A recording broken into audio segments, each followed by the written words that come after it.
তুমি সর্বেশ্বরেশ্বর ব্রজেন্দ্র কুমার তুমি সর্বে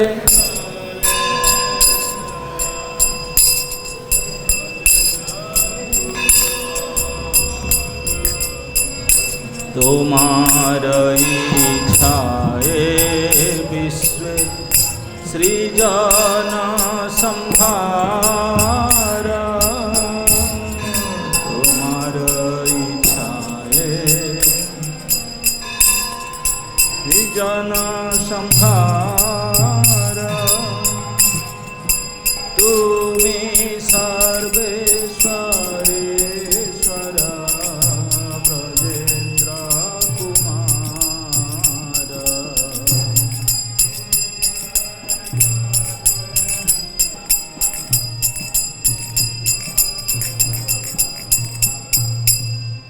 তব ইচ্ছা মত ব্রহ্মা করে ন সৃজন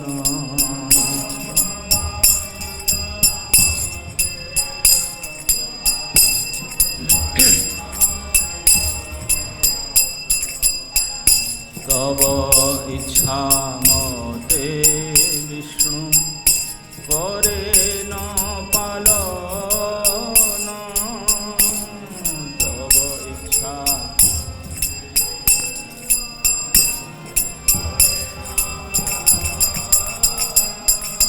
তুমি সর্বেশ্বরেশ্বর ব্রজেন্দ্র কুমার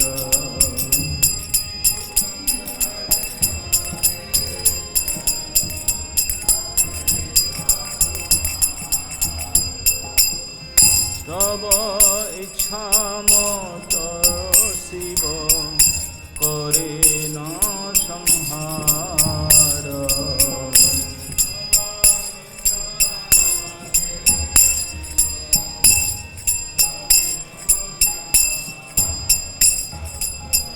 তব ইচ্ছা মত বিষ্ণু তব ইচ্ছা মত মায়া সৃজে কারাগার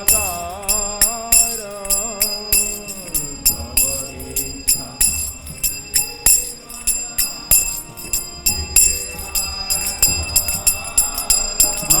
তুমি সর্বেশ্বরেশ্বর ব্রজেন্দ্র কুমার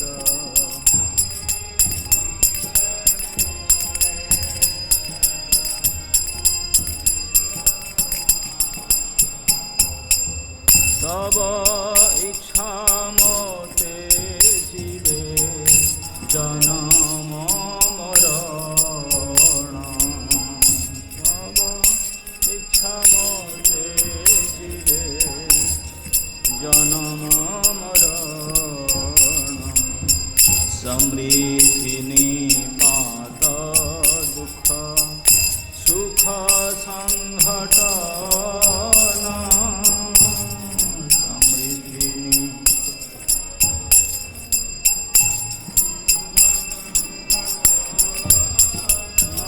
তুমি সর্বেশ্বরেশ্বর ব্রজেন্দ্র কুমার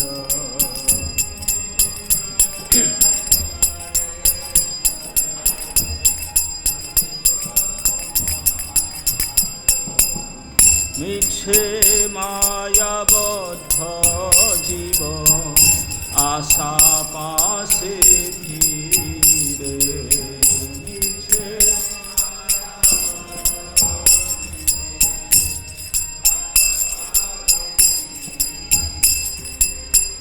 তব ইচ্ছা বিনু কিছু করিতে ন পারে তব ইচ্ছা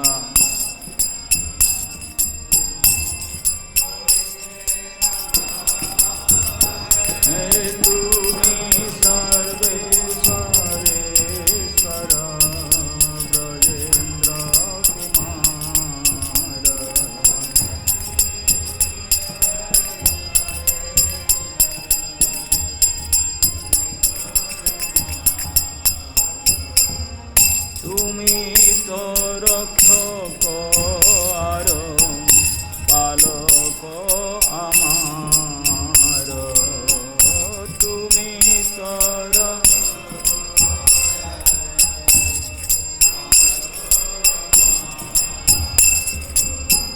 তোমার চরণ বিনু আশা নাহি আর তোমার চরণ বিনু আশা নাহি আর তুমি সর্বেশ্বরেশ্বর ব্রজেন্দ্র কুমার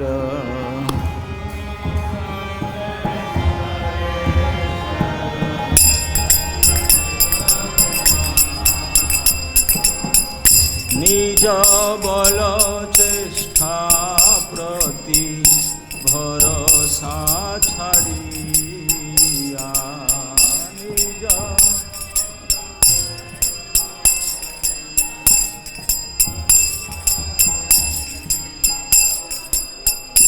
তোমার ইচ্ছায় আছি নির্ভর করিয়া তোমার ইচ্ছায়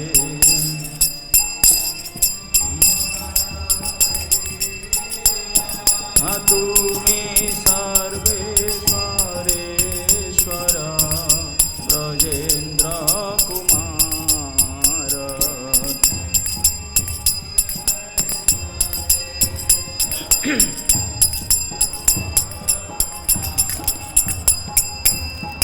ভকতি বিনোদ প্রভু দীন অকিঞ্চন ভকতি বিনোদ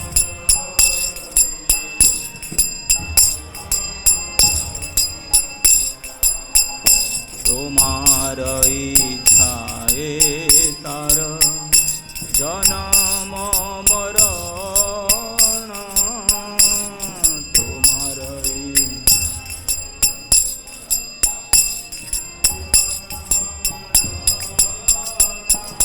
তুমি সর্বেশ্বরেশ্বর ব্রজেন্দ্র কুমার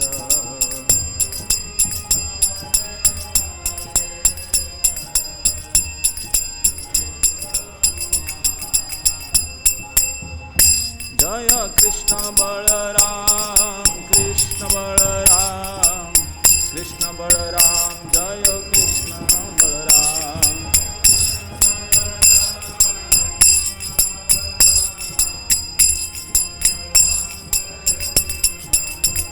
জয় রাধে শ্যাম রাধে শ্যাম রাধে শ্যাম জয় রাধে শ্যাম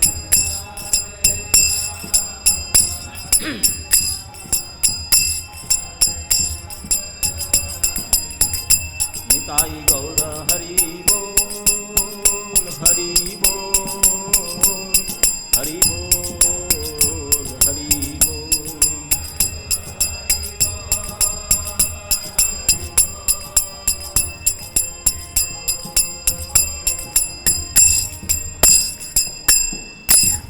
जयं विष्णुपाद परमहंस परिव्राजकाचार्य स्तोत्र सतश्री श्रीमत अभय चरणारविंद भक्ति वेदांत स्वामी शील प्रभुपाद महाराज की ग्रंथराज श्रीमद्भागवत महापुराण की ताई गौर हरि प्रेमानंदे ओम नमो भगवते वासुदेवाय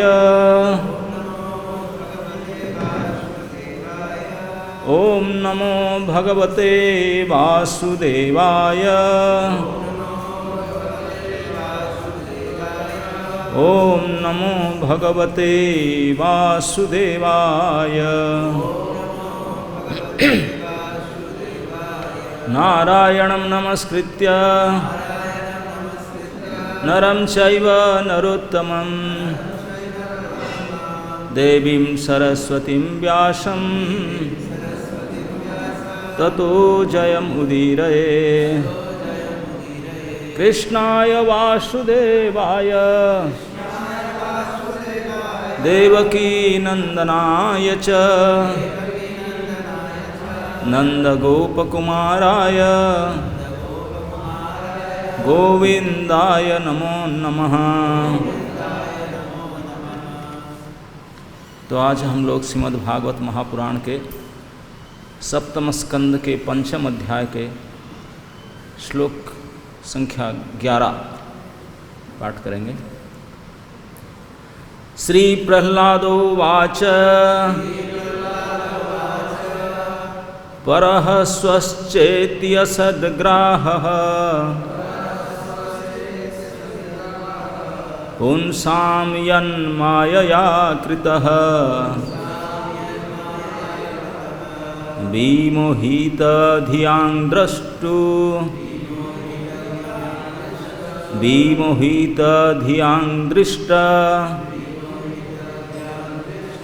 तस्मै भागवते नमः। श्री प्रह्लादो वाच परः स्वश्चेत्य सद्ग्राहः पुंसां यन्मायया कृतः विमोहितधियां दृष्टा तस्मै भगवते नमः। कोई एक जन प्रह्लाद वाच परः स्वश्चेत्य सद्ग्राहः पुंसां यन्मायया कृतः विमोहितधियां दृष्टा तस्मै भगवते नमः। शब्दार्थ। श्री प्रह्लादो वाच श्री प्रह्लाद महाराज ने उत्तर दिया। परः शत्रु, स्वः स्वजन या मित्र, च भी इति इस प्रकार, असतग्राहः जीवन की भौतिक अवधारणा, पुंसां मनुष्यों की, यत् जिसकी, मायया माया से, कृतः उत्पन्न, विमोहित मोहग्रस्त, धियां बुद्धि वालों का, दृष्टः साक्षात अनुभव किया गया, तस्मै उस, भगवते श्री भगवान को, नमः मेरा नमस्कार है। अनुवाद एवं तात्पर्य श्रील प्रभुपाद जी के द्वारा अनुवाद। प्रह्लाद महाराज ने उत्तर दिया, मैं उन पूर्ण पुरुषोत्तम भगवान को सादर नमस्कार करता हूँ जिनकी माया ने मनुष्यों की बुद्धि को मोहित कर मेरे मित्र तथा मेरे शत्रु में विभेद उत्पन्न किया है। वस्तुतः मुझको अब इसका वास्तविक अनुभव हो रहा है। यद्यपि मैंने पहले इसके विषय में प्रामाणिक स्रोतों से सुन ही रखा है। तात्पर्य। जैसा कि भगवद गीता में कहा गया है, विद्या विनय संपन्ने ब्राह्मणे गविहस्तिनि सुनी चैव स्वपाके च पंडिता समदर्शिनः। विनीत साधु अपने असली ज्ञान के बल पर एक विद्वान एवं भद्र ब्राह्मण गाय, हाथी, कुत्ता तथा चांडाल को समान दृष्टि से देखता है। जो पंडित है अर्थात जो वास्तव में विद्वान है, समदर्शी है, उन्नत भक्त जिन्हें प्रत्येक वस्तु का पूरा पूरा ज्ञान है, किसी भी प्राणी को मित्र या शत्रु के रूप में नहीं देखते हैं, अपितु व्यापक दृष्टि होने से वे सबों को कृष्ण के अंश के रूप में दिखते हैं। जैसा कि श्री चैतन्य महाप्रभु ने पुष्टि की है, जीवेर स्वरूप है कृष्णेर नित्यदास। प्रत्येक जीव भगवान का अंश होने के कारण उनकी सेवा के निमित्त है। जिस तरह शरीर का प्रत्येक अंग पूरे शरीर की सेवा के लिए ही होता है। सारे जीव भगवान के दास के रूप में एक से हैं, लेकिन वैष्णव स्वाभाविक ही अपनी विनम्रता के कारण प्रत्येक अन्य जीव को प्रभु कहकर संबोधित करता है। यह अन्य दासों को इतना आगे बढ़ा चढ़ा देखता है कि उसे उनसे बहुत कुछ सीखने को मिलता है। इस तरह वह भगवान के अन्य सभी भक्तों को प्रभु के रूप में स्वीकार करता है। यद्यपि प्रत्येक व्यक्ति भगवान का दास है, लेकिन अपनी विनम्रता के कारण वैष्णव दास दूसरे दास को अपना प्रभु या स्वामी मानता है। प्रभु का ज्ञान गुरु के ज्ञान से प्रारंभ होता है। जस्य प्रसादात् भगवत प्रसादो जस्य अप्रसदा प्रसादान नगति कुतोपि। गुरु की कृपा होने पर मनुष्य को कृष्ण का आशीर्वाद प्राप्त होता है। गुरु की कृपा बिना किसी भी तरह की प्रगति नहीं हो सकती। साक्षाधरित्वेन समस्त शास्त्रे युक्तस्तथा भाव्यत एव सद्भिः किंतु प्रभुर्जय प्रिय एव तस्य वंदे गुरोः श्री चरणारविंदम। गुरु का उतना ही आदर दिया जाना चाहिए जितना कि परम भगवान का किया जाता है, क्योंकि वह भगवान का परम विश्वस्त सेवक हैं। इसे समस्त शास्त्रों ने स्वीकार किया है और सारे विद्वान इसका पालन करते हैं। अतएव मैं ऐसे गुरु के चरण कमलों को सादर प्रणाम करता हूँ, जो श्री हरि कृष्ण के प्रामाणिक प्रतिनिधि हैं। गुरु अर्थात ईश्वर का दास भगवान की अत्यंत गुह्य सेवा में लगे रहते हैं। इस सेवा से समस्त बद्ध जीवों को माया के चंगुल से मुक्त किया जाता है, जिसमें मनुष्य सोचता है यह व्यक्ति मेरा शत्रु है और यह मेरा मित्र है। वास्तव में पूर्ण पुरुषोत्तम भगवान ही समस्त जीवों के मित्र हैं और सारे जीव भगवान के नित्यदास हैं। एकत्व तो इसी ज्ञान से संभव है, न कि कृत्रिम विचार से कि हम में से प्रत्येक ईश्वर है या ईश्वर के तुल्य। असली ज्ञान तो यही है कि ईश्वर परम प्रभु है और हम सभी परमेश्वर के दास हैं। अतएव हम सभी एक ही स्तर पर हैं। प्रहलाद महाराज को उनके गुरु नारद ने पहले ही यह सिखला दिया था, किंतु तो भी प्रहलाद को आश्चर्य हो रहा था कि किस तरह मोहग्रस्त जीव किसी को अपना मित्र और किसी को अपना शत्रु मानते हैं। जब तक मनुष्य द्वैत दर्शन से चिपका रहता है और किसी को मित्र तथा किसी को शत्रु मानता है, तब तक उसे माया के पास में समझना चाहिए।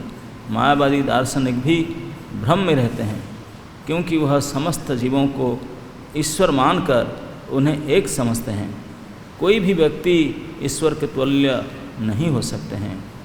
दास कभी भी प्रभु या स्वामी के तुल्य नहीं हो सकता। वैष्णव दर्शन के अनुसार स्वामी या प्रभु एक है और दास भी एक है, लेकिन स्वामी तथा दास में मुक्त अवस्था में भी अंतर बना रहता है। बद्ध अवस्था में हम सोचते हैं कि कुछ प्राणी हमारे मित्र हैं और कुछ हमारे शत्रु हैं। इस तरह हम द्वैत भाव में बने रहते हैं, किंतु मुक्त अवस्था में ईश्वर प्रभु के रूप में और सारे जीव ईश्वर के दास के रूप में होते हैं। ओम अज्ञानंतिमिरान्धस्य ज्ञानांजनशलाकया चक्षुरुन्मीलितं येन तस्मै श्रीगुरवे नमः। श्रीचैतन्यमनोभीष्टं स्थापितं येन भूतले स्वयं रूपकदा मह्यं ददाति स्वपदान्तिकं। वन्दे अहं श्रीगुरो श्रीयुतपदकमलं श्रीगुरून् वैष्णवांश श्रीरूपं सग्रजातं सहगणं रघुनाथं नितं तं सजीवं साद्वैतं सावधूतं परिजनसहितं कृष्णचैतन्यदेवं श्रीराधाकृष्णपादान् सहगणललिता श्रीविशाखान्वितं च। नमो विष्णुपादाय कृष्णपृष्ठाय भूतले श्रीमते भक्तिवेदान्तस्वामिनिति नामिने। नमस्ते सरस्वती देवे गौरवाणी प्रचारिणे निर्विशेष शून्यवादी पाश्चात्यदेशतारिणे। जय श्री कृष्ण चैतन्य प्रभु नित्यानंद श्री अद्वैत गदाधर शिवासादि गौरभक्तवृंद। हरे कृष्ण कृष्ण कृष्ण हरे हरे, हरे राम राम राम हरे हरे। हरे कृष्ण। तो इस सप्तम स्कंद के इस पंचम अध्याय में सप्तम महाजन प्रहलाद महाराज के साथ उनके पिता हिरण्यकशिपु का व्यवहार वर्णन है। तो कुछ दिन पहले प्रहलाद महाराज का उत्तर के बारे में कई दिन चर्चा हुआ था बड़ी गंभीरता से। आज ही प्रहलाद महाराज का उत्तर ही है। पहले प्रश्न उनके पिता पूछा था, गुरुजी से क्या सीखा, मतलब स्कूल से क्या सीखा, गुरुजी का नाम तो नहीं लिया था। अब बताओ अब क्या हुआ। वो जो उत्तर दिया उन्हें पिताजी तो उनको कुछ दोष नहीं दिए, छोटे बच्चा मान करके, लेकिन गुरुजी के ऊपर क्रोध किए, कंप्लेन, हैवी कंप्लेन हो गया। कोई और इन्वेस्टिगेशन गवर्नमेंट डायरेक्ट चेक करके देखा कि बेटा उनका गड़बड़ है, तो हैवी कंप्लेन आया कि तुम्हारा इंस्टीट्यूट में कोई बदमाश घुस करके दिमाग ख़राब करते हैं बच्चों के क्या शुद्ध उनके ही राजकुमार का ही बुद्धि खराब होगा। तो ये हैवी कंप्लेन क्या इन्वेस्टिगेशन स्वयं डायरेक्टर एंड प्रिंसिपल दोनों अधिकारी द्वय वो करना चाहते हैं। प्रहलाद महाराज को लेकर के फुसला करके बड़े कायदा से पूछते हैं कि बेटा हम तुम्हारे गुरु हैं, टीचर हैं, सच बता दो बेटा, ये तुम्हारा जो बुद्धि को भेद जो खराब कर दिए, भक्त हो जाना तो खराब कर दिए ना, तो ये बुद्धि भेद कौन आकर तुझे कराया ना अपने आप हुआ? कि हमारा तो स्कूल कॉलेज में सिलेबस में है ही नहीं, लाइब्रेरी में है ही नहीं ऐसा कोई पुस्तक, तो कौन कोई छद्मवेश में आकर तुझे टीचिंग कर गया? वहाँ क्या उनको पूछ रहे हैं। गुरुजी ने बहुत फुसला करके जितने प्रकार से कोई स्टूडेंट से बात को निकाला जा सकता है, बोले 5 साल का लड़का है, शिशु कोई बहला फुसला कर बोलने से बता देगा। तो उनको पूछ रहे हैं और उनसे जानना चाह रहे हैं कि बता दो प्लीज़, सच बता दो, और ये तुम्हारा बुद्धि, ये खोटा बुद्धि कैसे आया, बुद्धि भेद कैसे हो गया, ऐसी बात आप कह रहे हो। तो उन्हें बार बार ऐसे पूछने पर प्रहलाद महाराज तो पहले चुप थे, लेकिन बार बार उनके गुरुदेव जब पूछे तो अभी आंसर देना शुरू करते हैं। अभी ये 11 नंबर श्लोक से लेकर के 14 नंबर श्लोक तक के 4 श्लोक में प्रहलाद महाराज अपना उत्तर देंगे। वही बड़े गंभीर उत्तर है, साधारण पुरुष समझ नहीं पाएंगे, उनको गुरुजी नहीं समझ पाए। दे वर डायरेक्टर एट दैट टाइम, तभी नहीं समझ पाए। हम कौन से गाय को गोबर है समझेंगे उसको। लेकिन फिर भी तो जैसे प्रहलाद महाराज के उत्तर के ऊपर कई दिन बड़े बड़े रथियों के द्वारा चर्चा किया गया था, इस प्रकार प्रहलाद महाराज के 4 उत्तर के ऊपर भी चर्चा होना चाहिए। सिलेक्टेड पर्सन जो इसको ऊपर गंभीर चिंतन करके बोल सकते हैं उनको बोलना देना चाहिए। तो प्रहलाद महाराज आंसर देते हैं कि इनको उनके पिताजी नहीं, असुर बर्यद नहीं, तो साक्षात उनके गुरु हैं जो स्कूल में पढ़ाते हैं, उनको बोलते हैं। प्रहलादो वाच परह स्वश्च इति असदग्राह, वहाँ भी असदग्राह की बात कहते, वहाँ भी असदग्राह की बात करें, बोले कि पुंसा यन मायया कृतः विमोहित ध्यान दृष्ट तस्मै भगवते नमः। प्रहलाद महाराज कह करके बोले गुरुजी को आंसर देते हुए, और गुरुजी कुछ नहीं बोले, सबसे पहले हाथ जोड़ के प्रणाम की, बोले हे प्रभु प्रणाम है आपको, भगवते तस्मै नमः। क्यों? न त्वन् मायया जन मायया, आपके माया का क्या प्रभाव, क्या कमाल है यार। ये गुरुजी हैं हमारे, वो भी माया से इतने फंसे हुए हैं, ये स्वतः पर, ये मेरे मित्र, ये मेरे शत्रु, इस भावना से वो भी फंसे हैं। ये तो केवल आपकी माया के खेल है प्रभु, उनको मैं क्यों दोष दूँ? तो प्रहलाद महाराज ने अपने गुरु को दोष नहीं दिए। ये नहीं बता कि तुम जाओ वानप्रस्थ लेके वन में भजन करो, हरि आश्रय करो, ये नहीं बता, लोग समझेंगे नहीं, क्या बता। बोले ये तो प्रभु तुम्हारे माया के खेल है, तुम्हारी माया के कमाल है, इसलिए उत्तर देते हुए सबसे पहले हाथ उठा करके प्रणाम करते हैं, तस्मै भगवते नमः यन माया कृतः। जिनकी माया के चलते ये हमारे दोनों गुरुजी भी इतने फंसे हुए हैं, और मुझे बोलते हैं मेरा बुद्धि खराब है। अरे बुद्धि खराब तो तुम्हारा ही है, तुम संसार में पचड़ में फंसे हुए हो, मुझे बोलते हैं कि तुम्हारा बुद्धि कैसे खराब है? मेरा बुद्धि तो खराब है ही नहीं, मैं तो सही हूँ, गलती आप ही हैं, आप ही फंसे हुए और मुझे बोलते हैं, दोष दे रहे हैं। ये क्या करूँ, ये माया के खेल है। ये माया की प्रभाव है। तो आगे चल करके उसका कारण बताएंगे और बता भी देंगे कि किस प्रकार मेरा बुद्धि इस प्रकार हुआ है, कारण बताएंगे, बड़े तात्विक ढंग से बताएंगे। तो यहाँ पर प्रहलाद महाराज ने अपने गुरुजी के ये प्रश्न को सुन करके उनके उत्तर में सबसे पहले भगवान की माया को और भगवान को प्रणाम करते हैं। बोलते हैं प्रभु धन्य है आप, धन्य है आपकी माया। अभी तक कौन, आगे चलकर कहेंगे, कौन आपके माया को पालेगा, पार पाया है। बड़े बड़े देवता, बड़े बड़े दिग्गज विद्वान, तपस्वी सब माया के चंगुल से फंसे हैं। माया से बचने का केवल एक ही उपाय है, मायापति स्वयं आप अगर कुछ करें, माया को डांट दे कि उनको छुड़ा दे, छूट सकता है। माया में मत तरंतिते।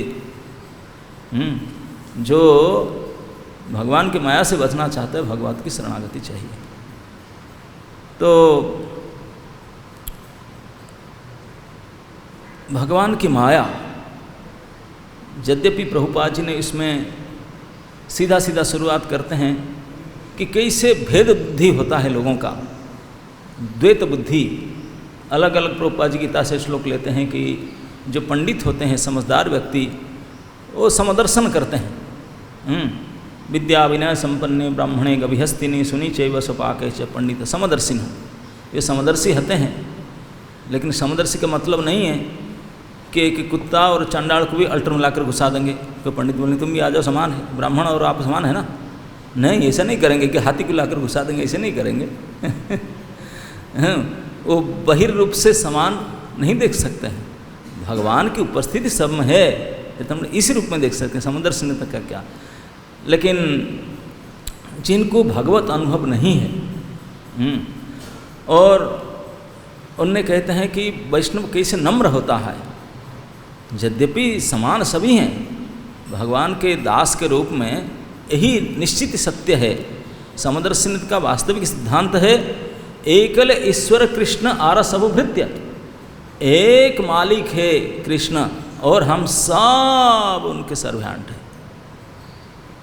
अब इस भौतिक जगत में सर्वेंट का कई ग्रेड होता है, कोई हाई ग्रेड सर्वेंट, कोई लो ग्रेड सर्वेंट, कोई कम पेमेंट में, कोई हाई पेमेंट में, कोई बड़े पोस्ट में, कोई छोटे पोस्ट में उनको माना जाता है। लेकिन भगवान एब्सोल्यूट है, उनके पास ऐसे नहीं हो सकता। भगवान के पास छोटे से छोटे, निम्न से निम्न सेवक भी इतने ही महत्वपूर्ण है, जो बड़े से बड़ा सेवक भी इतने ही महत्वपूर्ण है। तो हमारे जैसे कमी भगवान में नहीं, भगवान सबके लिए समान है।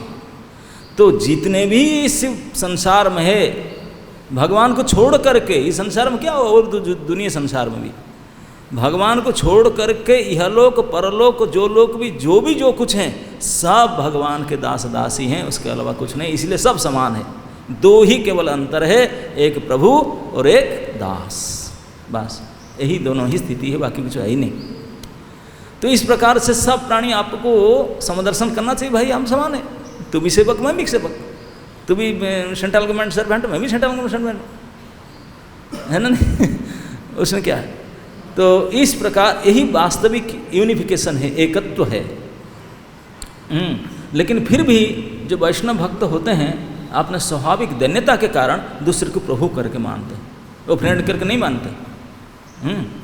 अब कोई सर्विस में स्टाफ में जिसे आपस में बात करते हैं, हाय हेलो भाई साहब जैसे करते हैं, ये समानता इस प्रकार नहीं। वैष्णव का स्वतः धन्यता होता है। तो एक सेवक दूसरे सेवक को बहुत प्रभु करके मानता है और उनसे बहुत बोलते उनसे बहुत कुछ सीखा जा सकता है, ये धन्यता प्रकाश करते हैं। और इस प्रकार की प्रभुता ज्ञान वास्तविक गुरु की कृपा से ही शुरू होता है। प्रभुपाद जी ने उसको देते हैं, जिनको गुरु कृपा हुआ है वो इस प्रकार भगवान और भगवान के दासत्व को किस प्रकार से व्यवहार करना चाहिए वही समझ सकते हैं, वही करते हैं, बाकी नहीं कर सकते। जिससे प्रसादात भगवत प्रसाद। तो इसमें यद्यपि घटनास्थल ऐसे है, श्री निताय गौर सुंदर के घटनास्थल ऐसे है कि प्रहलाद महाराज अपने गुरुदेव को बता रहे हैं पूछने पर, लेकिन इस श्लोक में विशेष करके प्रहलाद महाराज ने बहुत बल दे करके प्रणाम करते हुए भगवान के माया को कहते हैं, बोले हे प्रभु आप मायापति है, आपके माया का क्या खेल है। ये माया के प्रभाव से आकर के यही बुद्धि, और मुझ पे कहते हैं कि मैं हूँ। बोलते मैं तो पहले सुना था। बोले गुरुजी मैंने बताया था, मैंने सुन रखा था कि माया का ऐसे अचम्मा खेल, लेकिन आज दृष्ट आज मैं देख रहा हूँ सामने। ये मेरे गुरु प्रिंसिपल हेड वो भी ऐसे फंसे, मेरे ऊपर दोषारोपण करते हैं, खुद फंसे हुए हैं, मुझे बोलते हैं तुम्हारा बुद्धि खराब है। ये तो मैं साक्षात अभी देख रहा हूँ आपके माया का प्रभाव। तो इसलिए हे प्रभु आपको प्रणाम है। तो यहाँ पर सही माने में चिंतन किया जाए, प्रहलाद महाराज जी भगवान के माया को ही मुख्य मान करके, उन्हीं को सम्मान करके, जब स्व पर भिन्नता दृष्टि, ये सब माया के ही प्रभाव है और कुछ नहीं। और किसी को दोष क्यों दूंगा, ये तो आप कहे माया के दोष है सबको प्रभावित करके। तो अभी हम इस माया के ऊपर चर्चा अगर करेंगे, जो थोड़ी बहुत समय बचा है उसको समझेंगे। ये माया कितने महत्वपूर्ण है हम लोग के लिए। हम लोग सारे दुनिया में दूसरे क्यों गड़बड़ किया, तो माया में फंसा हुआ है, माया मोहित है, या माया मोहित की बात कहा, मोहित धिया बुद्धि माया में मोहित हो गया, ये बात कहा गया। माया में फंसे हुए माया माया माया समझ, लेकिन कोई जानते हैं माया है क्या। माया साधारण बात नहीं है। माया का आइडेंटिफिकेशन, उसका आईडी देखो, उस सीधा माया का अपना कुछ नहीं, भगवत माया। यहाँ भी प्रहलाद महाराज ने भगवान को प्रणाम करते हैं। भगवान स्वयं कहते हैं मम माया दुरत्यया, ये माया मेरी है और किसी का नहीं है। माया तो जड़ है, कोई जड़ शक्ति है, माइक्रोफोन ये जड़ है, उसके क्यों गाली देंगे भाई, काम नहीं करता भाई, कनेक्शन नहीं है, वो गाली देंगे माइक्रोफोन को? नहीं। तो माया को दोष देने से क्या फायदा। माया तो जड़ शक्ति है, एक्टिवेट हो रहा है भगवत शक्ति से, इसलिए भगवान कहते मम माया, ये और कोई नहीं, अपनी कुछ नहीं, उनका मेरी है, वो मेरा पावर है, इस काम कर रहा है। इसलिए माया को पार पाने वाले कोई बड़े बड़े ऋषि देव महादेव, कोई माइकल अब तक हो नहीं, कोई हुआ नहीं कि हो नहीं सकता, क्योंकि ये भगवान की अपनी ही शक्ति है। भगवान को बोलते मम माया, इसीलिए दुरत्यया। कोई उसको टैकल करना चाहता है तो केवल एक ही उपाय, माँ में वही प्रपद्यंती माया में, मेरे शरण में आए, मैं छुटकारा कर दूं, तब नहीं तो कोई उपाय नहीं। तो ये भगवान की माया, ये मायामय इदम जगत, ये संपूर्ण जगत माया रचित है। हमें भजन गाए, माया ही रचित कारागार किया, माया के ये माया आशा फास में से सब माया के ही खेल है। तो प्रभु आपकी इच्छा से सारे देवी देवता, जन्म मृत्यु समृद्धि निवात संगठन सब कुछ हो रहा है, और माया सब कुछ चकला रहा है। व्हाट इज अबाउट माया, माया क्या है। यद्यपि ये बहुत ही महत्वपूर्ण विषय है, इस महत्वपूर्ण विषय को ज्ञान देने के लिए भगवान ने स्वयं ये ज्ञान को देते हैं, क्योंकि उनके ही ज्ञान है ना। तो किसको दिए ना, सबसे पहले जो माया को समझने के लिए योग्य स्टूडेंट है उसी को दिए, Shri Brahma ji. He is the first, सबसे प्रथम जीव ब्रह्मा, भगवान की आपने ही पुत्र है, तो उनको सिखाए भगवान ने। जब उनको ही चतुश्लोकी भागवत बोले तो उसमें बोले डियर ब्रह्मा जी, आपको मैं सिखा रहा हूँ, ये बहुत गुरुत्वपूर्ण शिक्षा सीखो ना। क्या ना, मैं ही परमार्थभूत वस्तु हूँ।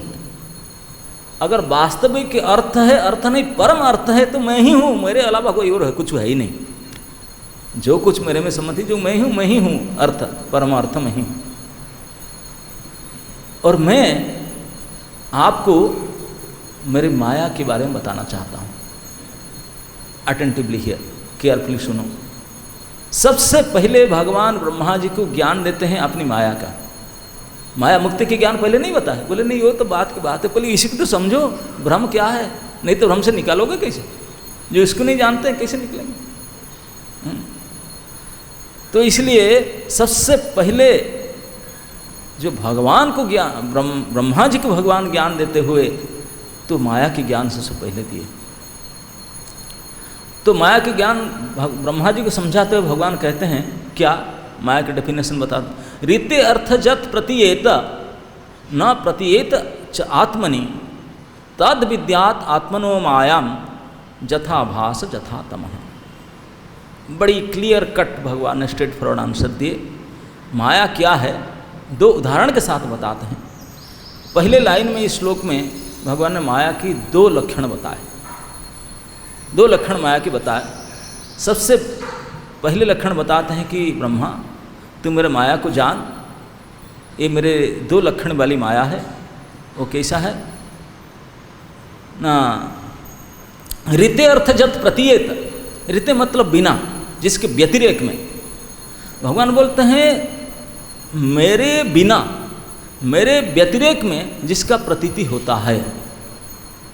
मतलब भगवान के प्रतीति न होने पर जिसकी प्रतीति होता है, या भगवान के प्रतीति होने पर जिसका प्रतीति हो ही नहीं सकता।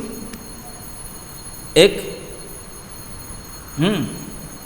ऋते अर्थ जत प्रतीयत, मतलब भगवान के प्रतीति जहाँ होता है वहाँ माया हो ही नहीं सकता। बाबा ना ना, भगवान ना होने से माया हो सकता उनके एब्सेंस में। तो फिर इसलिए बोलते हैं कि जहाँ मैं रहता हूँ वहाँ माया नहीं आ सकता, और ही बड़े दूर बाहर मेरे से अलग दूर, इसलिए बहिर्मुख माया, तो एक्सटर्नल एनर्जी कहा गया। मेरे पास भटक नहीं सकता, शर्म का मेरे पास नहीं आता, बहुत दूर मेरे से, भगवान से बाहर। भगवान से बाहर कुछ है ही नहीं, भगवान विभू तत्व है, उनसे बहिर तो कोई कल्पनातीत है, उसे हो ही कैसे सकता है। लेकिन फिर भी यही समझना पड़ेगा, भगवान की साकार सविशेष अभिव्यक्ति जहाँ पे है उससे अलग दूर जो है वही है। तो ये कि पहला लक्षण है कि जहाँ भगवान नहीं है, भगवान के बिना जिनका प्रतीति होता है, या भगवान के प्रतीति होने पर जिसका प्रतीति हो ही नहीं सकता, ये है पहला लक्षण। अच्छा, अभी इसको ढंग से समझते हैं। भगवान की प्रतीति होना, भगवान के प्रतीति होने का मतलब ऐसे जाना जाता है कि भगवत तत्व ज्ञान की उपलब्धि होना, भगवत तत्व ज्ञान की उपलब्धि होना। दूसरा प्रतीति के अर्थ अगर ऐसे माना जाए प्रतिगतम अर्थ में प्रतीति को, तो ऐसे माना जाएगा भगवत उन्मुखता न होने पर, भगवान के प्रति उन्मुख न होने पर जिनका प्रतीति होता है, इसकी भगवत प्रतीति, भगवत उन्मुखता। माया के प्रतीति, माया के उन्मुखता। तो माया के प्रतीति होता है जब भगवान की प्रतीति नहीं होता। भगवान की उन्मुखता होने से माया की उन्मुखता हो नहीं सकता। भगवत बहिर्मुख जन का ही माया की उन्मुखता हो सकता है, इसको बताते हैं। तो उसमें उसको अगर इस लक्षण से समझेंगे तो ये सूचित होता है कि भगवान की तत्वज्ञान जिसको है, जो भगवान की उन्मुख हैं, उनको माया की उन्मुखता हो नहीं सकता। वो माया को समझ लेंगे अच्छा से, ये झूठा है, मिथ्या है, अनित्य है। जिनको भगवत अनुभव हो चुका है, जिनको भगवत उन्मुखता हो चुका है, उन्होंने माया को मिथ्या अनित्य करके जान लेंगे और माया के प्रति आकृष्ट नहीं होंगे। मतलब माया के रचित जो सुख भोग आदि के प्रति प्रलुब्ध नहीं होंगे, लालायित नहीं होंगे, इस सुख भोग के प्रति नहीं होंगे। बोलेंगे अरे तो झूठा है, बेकार। जिनको भगवत उन्मुखता हो चुका है, भगवत अनुभव हो चुका है, और जिनको भगवत अनुभव नहीं हुआ है,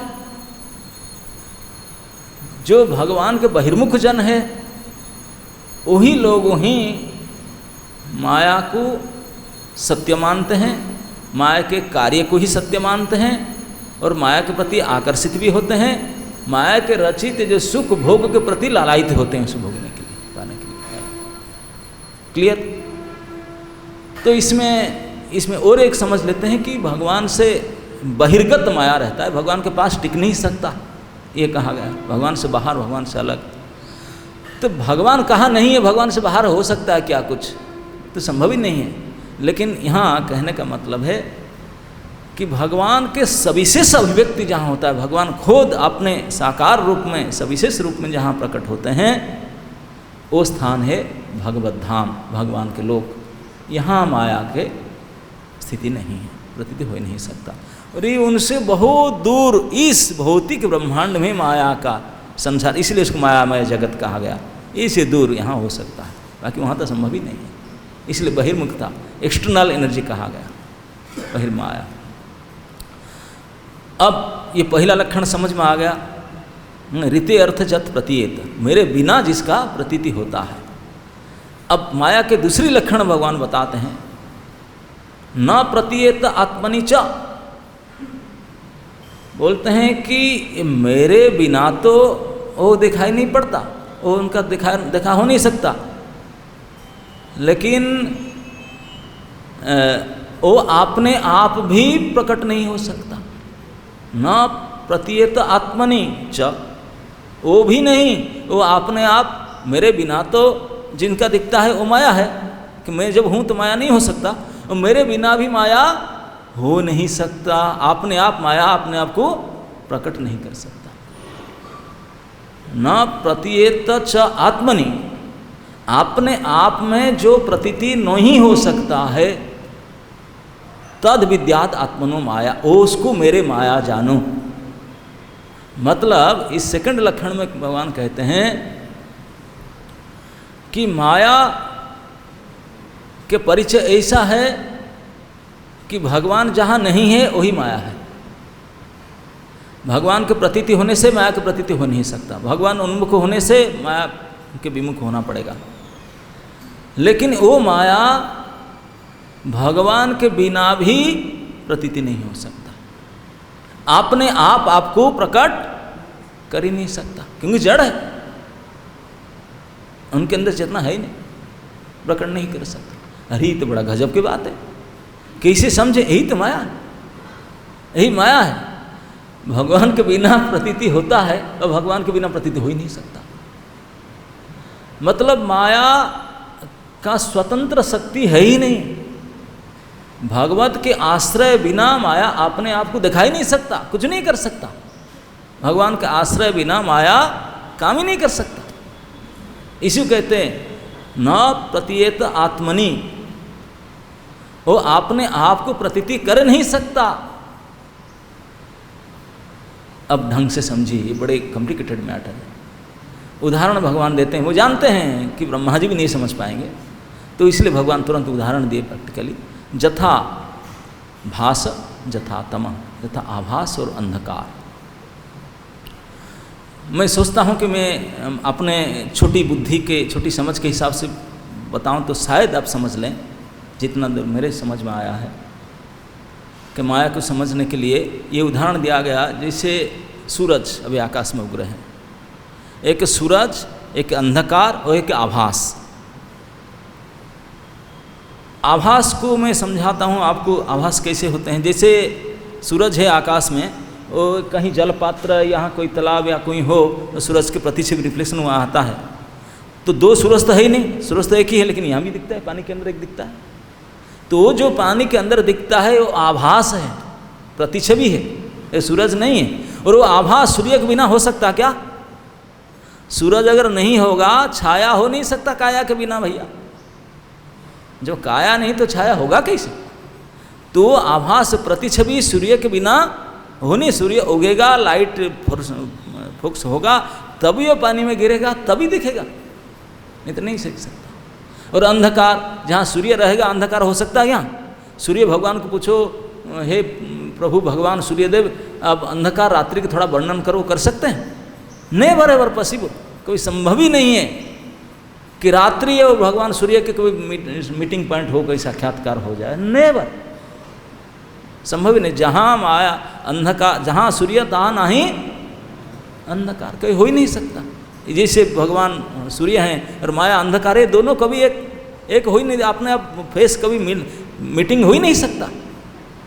अरे कितने 10,000 साल की 10 लाख साल से अंधकार कोई घर में पड़ा हो, इतने पुराना सीनियर मैच्योर्ड एक्सपीरियंस्ड अंधकार है।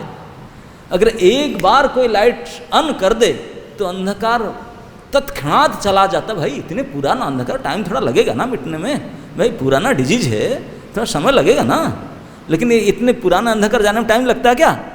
स्विच ऑन किए तत्क्षणात।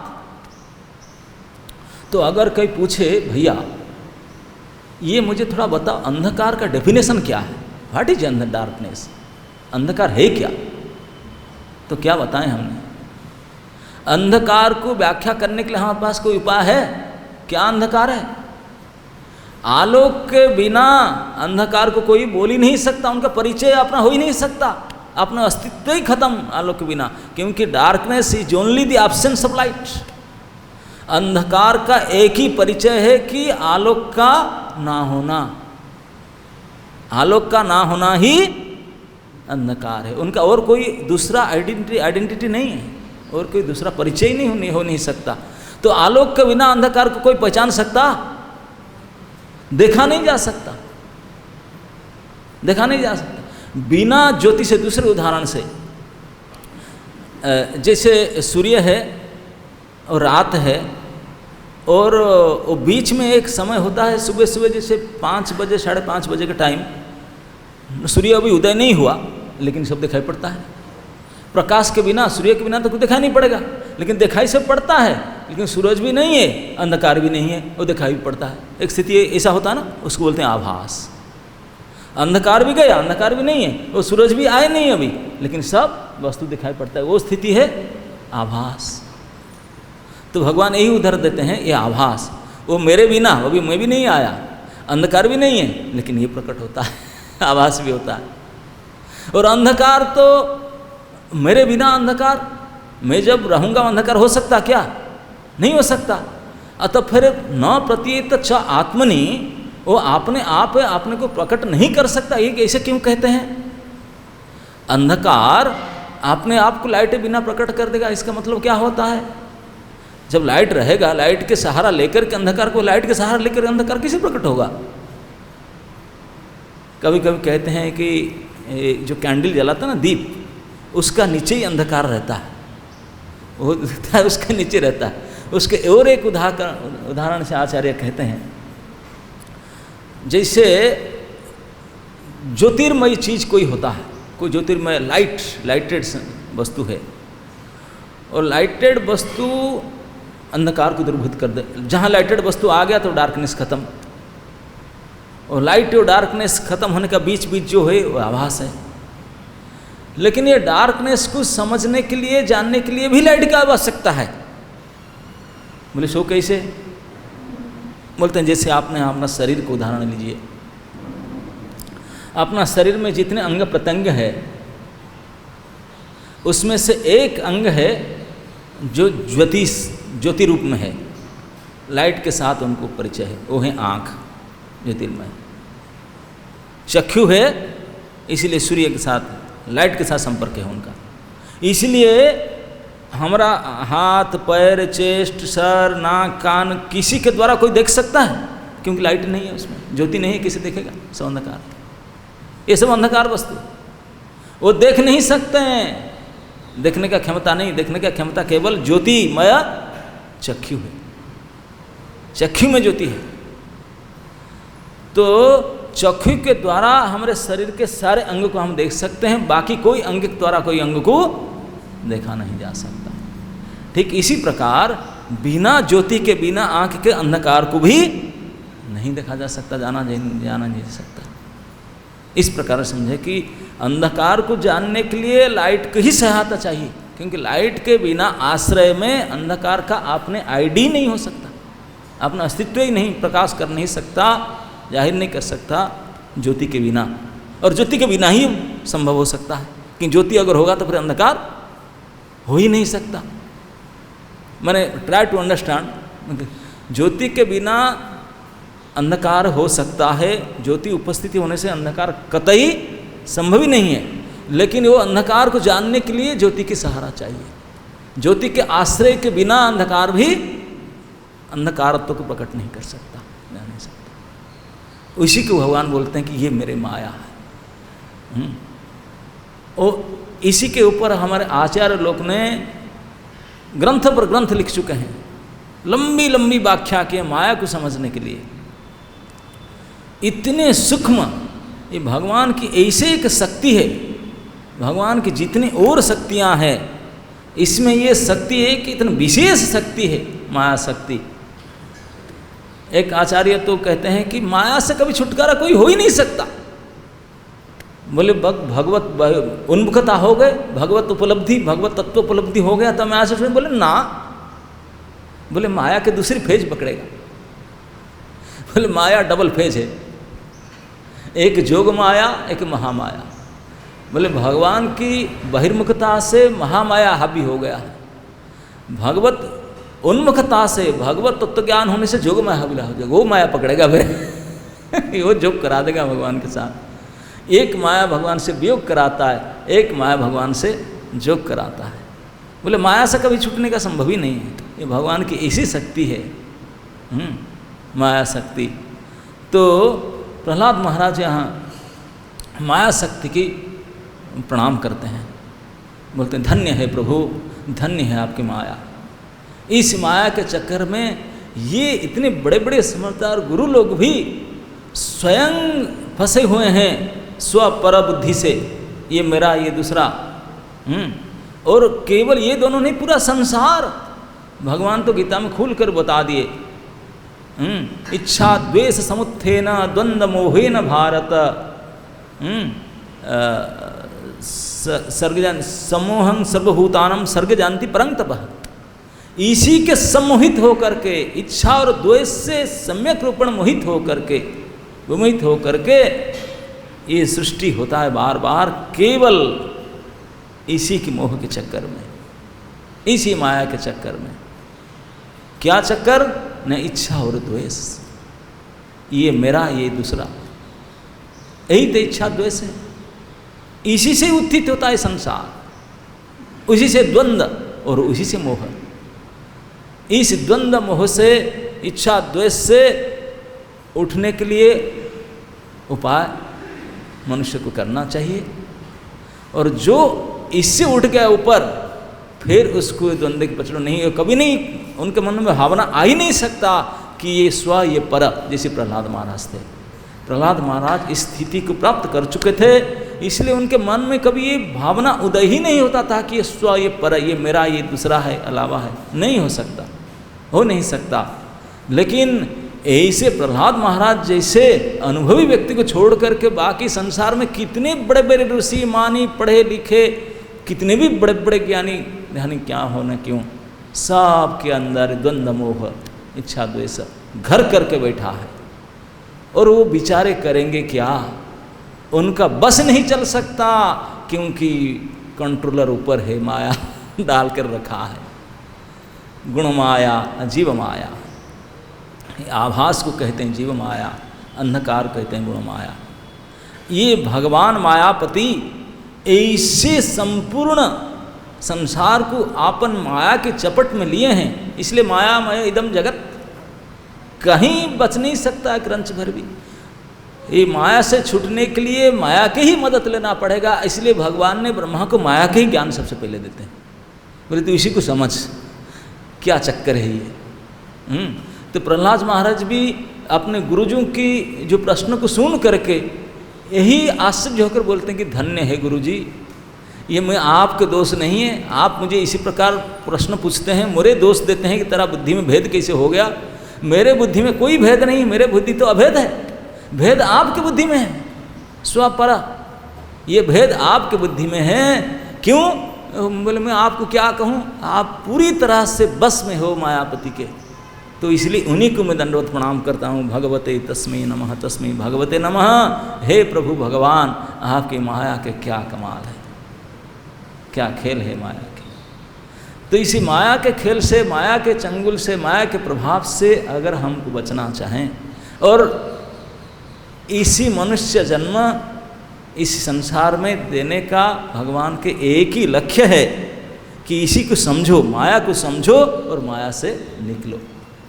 This is the only goal of our life. इस माया को समझ करके माया से निकल पाएँ, नहीं तो भ्रमित, एक ही वस्तु को देख करके भ्रमित।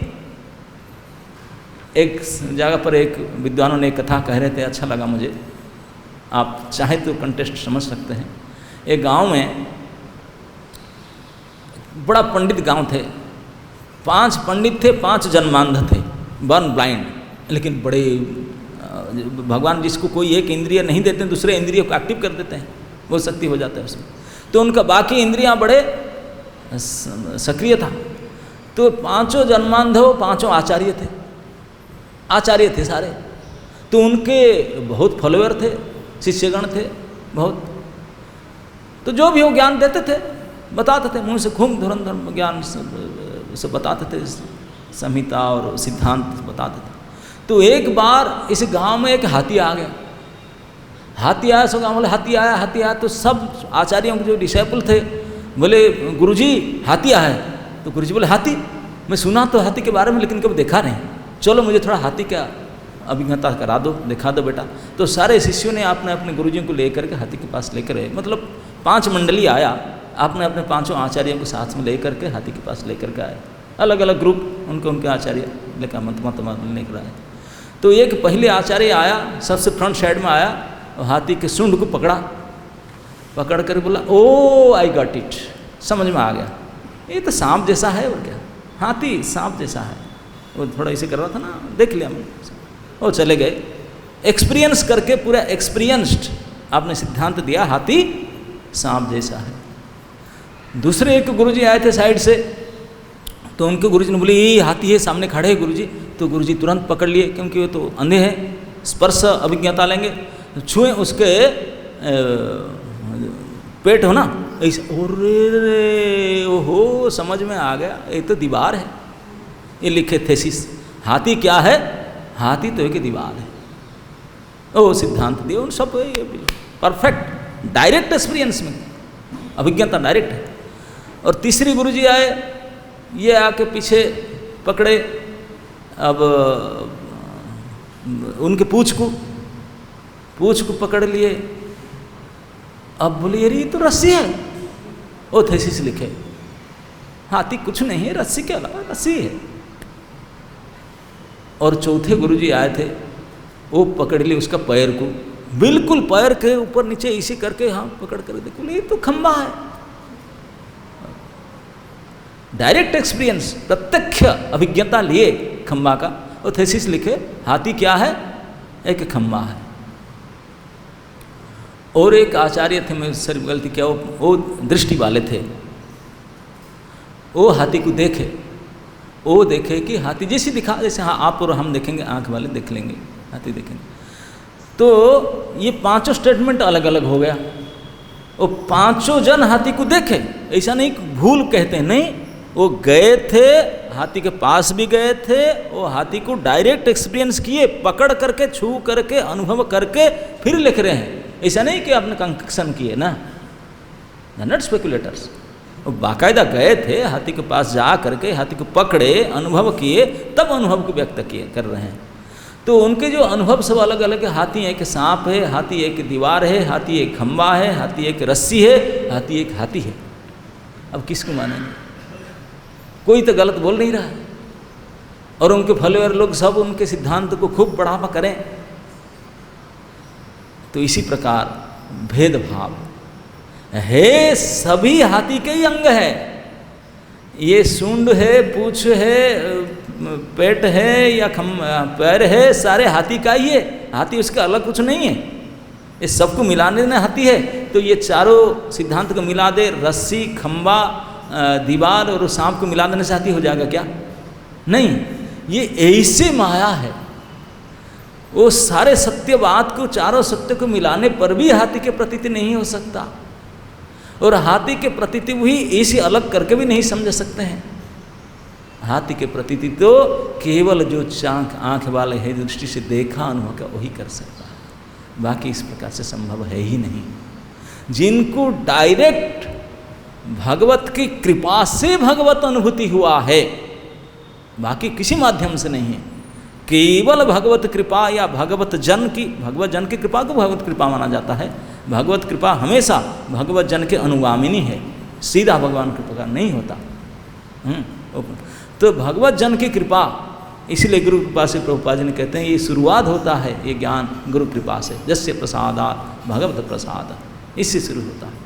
भगवान की भक्त की कृपा से ही उपलब्ध भगवत ज्ञान को अगर हम अनुभव करके और उनको अनुभव करके भगवान को भजन करे, भगवान कृपा करे, मैं अनुभव गम्य करूपम उसको अनुभूत हो जाए, केवल सुन करके नहीं हो जाएगा, लिख देने से नहीं हो जाएगा, बोल देने से नहीं हो जाएगा, ना ना ना।